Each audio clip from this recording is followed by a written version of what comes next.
반갑습니다. 형님들 안녕하세요. 자, 이번에 이제 주말 해외 축구 한번 다뤄보도록 하겠습니다. 이번 주에는 뭐 이제 세리에나 라리가 그리고 EPL 이 정도 한번 좀 선별적으로 해볼 텐데요. 자, 첫날에는 뭐 이탈리아 리그가 두 경기밖에 없습니다. 제노아 대 나폴리 경기가 시작인데 요즘 제노아가 이제 원래는 작년에 그냥 언더팀이었거든요. 근데 이게 데로시 감독이 오고 나서는 잘 비비는 것도 그렇고 약간 오바 기세도 있습니다. 직전 라치오전에서도 후반에 0대2였다가 이걸 2대2로 잘 좁혔었어요. 근데 후반 추가 시간 10분에 극장골을 맞고 죽었었습니다. 어쨌든 간에 요즘에 이제 뭐 얘네 하면은 나름대로 저력이 좀 있는 시점인 것 같기는 해요. 하지만 언더오버는 좀 맛이 없었다는 거. 올 시즌 전체로 봐도 좀 이제 오바 팀에 속하고 제노아는 61점 정도 나가지고 꽤나 점수가 많이 난 편에 속합니다. 그리고 나폴리도 이런 탑 6 안에 드는 팀들 가운데는 유일하게 20점대 실점이에요. 얘네들도 오바팀에 속하는 면이 있습니다. 근데 이제 맞대결로는 1-2-1-3 시즌부터 해가지고 13시즌 동안 제노아가 1승 8무 16패로 나폴리한테는 대단히 좋지 않았다고 하더라고요. 가장 최근에 이제 홈에서 2021년에 이긴 적이 있다고 하지만은 이외에는 뭐 무승 비율이 꽤나 되기는 해도 어쨌든 패배 비율이 더 높으니까 제노아를 보기가 어렵기는 해요. 물론 요즘에 나폴리가 여러 가지 흔들리는 시점인 건 맞아요. 딱히 이렇게 막 우세하지는 않은 시점 같긴 한데 그래도 뭐 제노아 방향으로 보긴 힘들다. 최근 이제 양팀이 또 5경기 중에 3무였으니까 저는 많이 쳐줘봤자 무승부 같은데 솔직히 말해서 지금 이제 나폴리가 원정이면은 그다지 맛은 없다고요. 저도 홈일 때만 갈 거고 원정이면은 그냥 한번 무승부 같은 거 때려보고 싶습니다. 이것도 역시나 나폴리 일반승 메리트는 별로 없다고 봐서 무승부라든지 오바. 나폴리 생각하면 또 오바도 별로예요. 그 정도 보겠습니다. 양팀이 최근에 맞대결 10경기 중에서 한 번 빼고는 무승부 한 번 빼고는 전부 다 뭐 오바였다고도 합니다. 이런 것들 한번 살려봐셔도 좋겠어요. 자, 그 다음은 피오렌티나 대 토리노 경기인데 뭐 짧게만 하겠습니다. 여전히 이제 토리노는 순위상으로는 강등권에 있습니다.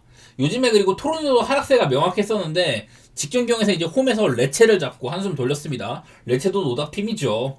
얘네들 보면은 양팀도 실점이 뭐 40, 36 이렇습니다. 각각 이제 득실상으로는 61, 62로 세리아에서는 얼마 안 되는 이제 좀 오바를 볼만한 팀들이거든요. 근데 얘네들 이 세리아 리그 특성답게 경기당 뭐 2.5점을 겨우 넘는 수준이긴 합니다. 그래도 둘 다 뭐 약간의 오바 의식이 있다는 점들.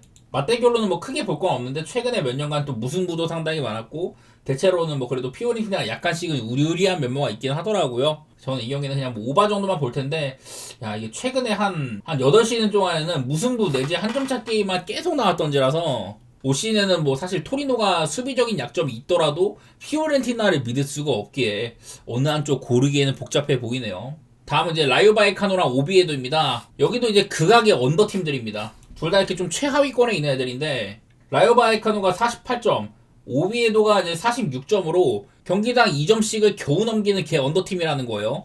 리그에서 가장 적게 나는 팀이 이제 헤타페인데 그 다음 급쯤 되는 애들입니다. 최저 득점 두 번째, 세 번째죠. 당연하게도 뭐 언더가 먼저 그려지고 이게 라이오가 얼마 전에 레알 원정 가서도 거의 뭐 무 직전까지 캐내는 그런 저력을 선보였었습니다. 마지막에 PK가 불려갖고 졌는데 어쨌든 되게 잘했었어요. 근데 또 이제 오비에도 하면 얘네들이 원정이 또 상당히 약합니다. 원정에서는 1승 2무 8패 8득점 23실이어서 특히 또 원정 실점이 많더라고요. 홈에서는 그냥 언더만 보이는데 또 원정은 8경기 동안 2무 6패 중이기도 하다더라.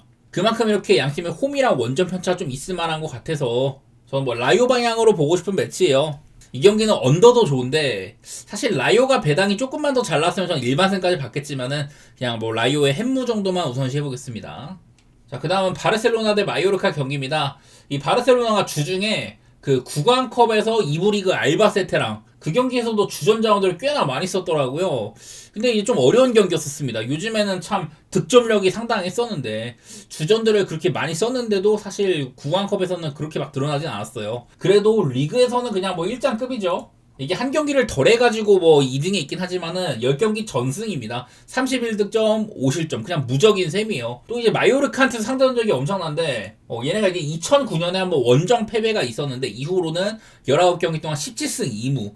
홈에서는 8승 1무에다가 7연승을 달리고 있기도 합니다. 근데 하나 거슬리는 거는 최근에 이제 홈에서 4시즌 중에 3번이 1햄무였었어요. 한 점차 게임. 그게 조금 거슬리고 또 이제 직전 그 코파델레이 이게 약간 좀 거슬리다 보니까 바르샤의 핸승이 조금 망설여지는 감은 있긴 합니다. 그래도 마요르카는 또 이제 원정에서 1승 2무 8패 최근 6경기 동안 2무 4패 중인지라 바르셀로나를 무난히 봐도 이상하진 않은 매치이기는 해요. 보니까 이제 또 핸디값도 이제 1마엔도 맛없고 2마엔부터가 좀 맛있는데 그만큼의 득점력을 해줄지 코파 델레이에서 너무 못해가 좀 걱정인데 그래도 뭐 저는 방향성은 그대로 따르도록 하겠습니다. 여러가지 지표로는 바르셀로나가 터질 각이 안 보이기는 해요.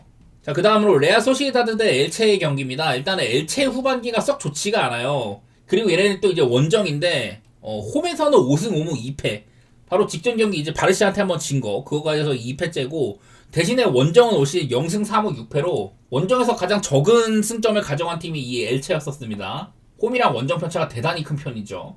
반대로 소시지는 지금 이제 요즘에 좀 상당히 좋습니다. 이렇게나 최근에 흐름이 매우 좋은데 이게 어떻게 되냐고 하면은 그동안 이제 슈투트가르트나 호펜하임을 지휘를 했었던 마타라뚜 감독이 이제 왔어요. 그러고서 팀을 후반기에 3승 2무 포함해가지고 6경기 무패로 이끌면서 1월달 이달의 감독을 수상을 했습니다. 지금 이제 뭐 결정상한 바르네체아라든지 쿠보, 자카리안 이런 좀 주전급의 공백이 있긴 하지만 브라이스 멘데스도 그렇고 그래도 꽤나 나쁘지 않기는 하더라고요. 단순히 이런 홈이랑 원정 편차뿐만 아니라 뭐 감독이 와가지고 구체적으로 좀 좋은 흐름에 있다는 점이라든지 좀 좋게 볼 만한 요건이 덜어 있다고 보이더라고요. 또 이제 소시지는 이제 본인들이 이렇게 좋았던 기간에 매경기 득점에 성공하기도 했었고 엘체도 오바팀에 가까운 편입니다. 그런 거까지 하면은 저는 뭐 소시지 사이드나 뭐 오바 이런 쪽으로 보기 괜찮은 매치 같네요.